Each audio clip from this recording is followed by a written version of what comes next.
when your ex says that they're doing fine or that they're doing okay, what exactly is happening underneath the surface of that? Because I know that you're probably wanting to create some kind of emotional connection with them, especially if you've been watching the videos on this channel. But you might be wondering, what are you supposed to do with a response like that? You know, it's not particularly invested. It's not like fine is really an emotion. It's not like okay is really an emotion. So what exactly is going on? There could be, a number of things happening, but mostly it really depends on the context of where it's coming from. But really, if you think about it, it's most likely them protecting themselves from being vulnerable, them protecting themselves from sharing too much at this particular point in time. Because many times after a breakup, a person's ex will guard themselves. You may find that you guard yourself around them as well too. The reason for that is because you don't know exactly where they stand. You don't know exactly what they're feeling. You don't know exactly how they're going to take a real open or honest or vulnerable response from you. And they're feeling probably the same way. If you're reaching out to them, talking to them, trying to get them to open up, they don't necessarily know what's going to find them if they open up that box. If they open up that box and say, hey, I have good days, I got bad days. Sometimes I miss you. Sometimes, I feel all right, and I think that the future is going to be okay. If they were to say that, what is going to find them on the other side of that admission?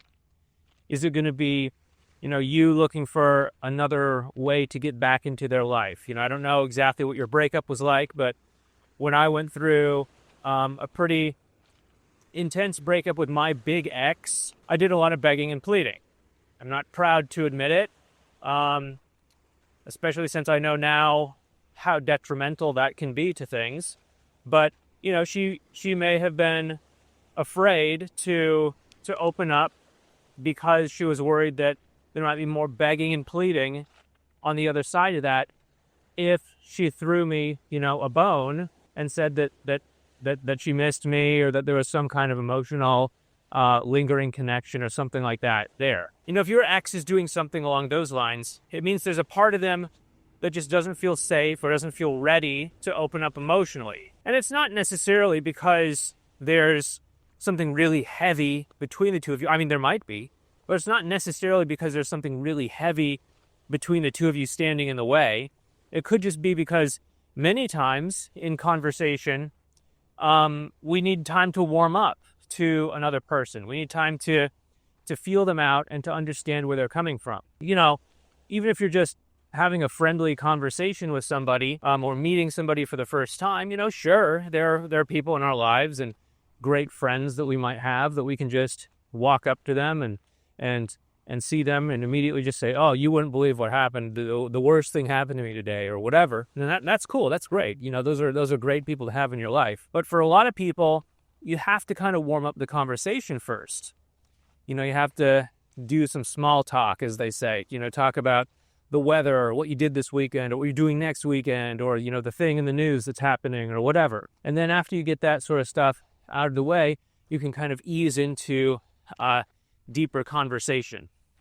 And so if your ex is saying that they're fine or that they're okay or, some sort of dismissive thing like that, it just means that for one reason or another, they're just not ready to deepen the conversation to another level. What we usually recommend if somebody's getting that sort of experience is to first start by being willing to engage in the conversation yourself. Be a little bit vulnerable yourself first. I'm not saying you need to go overboard and be excessively vulnerable, but if you're willing to share a little bit about what's going on for you and invest into the conversation a little bit by having a little bit of vulnerability. And, again, this doesn't have to be like, oh, wow, my life has just been totally shattered since our breakup. Like, I can't sleep or anything. Like, you don't necessarily want to do that. In fact, you probably don't want to do that. But if you just share something for them to latch onto,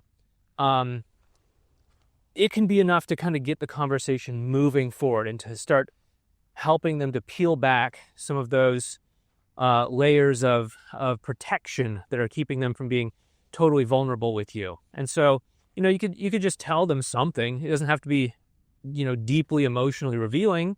It could be, but it doesn't have to be deeply emotionally revealing. You could just say something like, oh, I went out to this island and I'm walking around on the beach filming videos. I'm a little bit out of my usual place that I film videos because I'm trying to mix it up and I'm trying to, do some stuff like, and just a little conversation like that can give somebody something to sink their teeth into. That's usually what's going on when they say that they're fine, they're okay, they're all right, and you're not getting much to really sink your teeth into.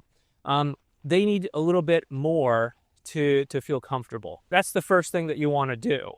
Now, if that gets the conversation moving in the right way, cool, great. Keep steering it towards deeper levels of connection through a lot of the stuff we've talked about on this channel, in our coaching, in our training programs, etc. But if they're still closed off, then chances are it's because there's some kind of emotional block in play. And that could be something like them feeling hurt, them feeling misunderstood, them feeling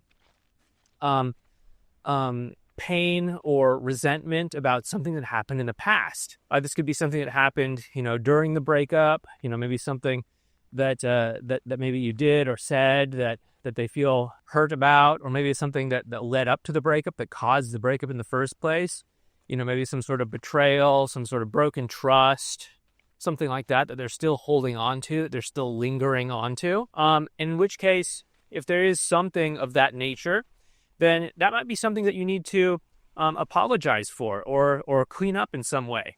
Now, obviously, don't apologize if you don't personally believe that you did anything wrong, but if there is something that you did that was out of character, you probably do need to clean that up.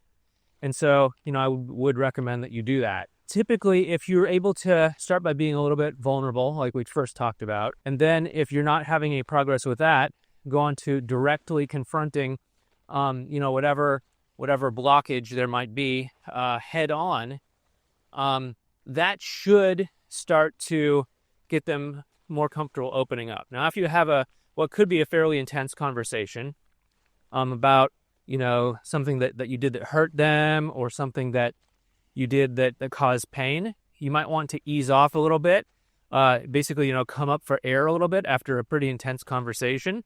And that's when you can engage in maybe a little bit more lighthearted talk to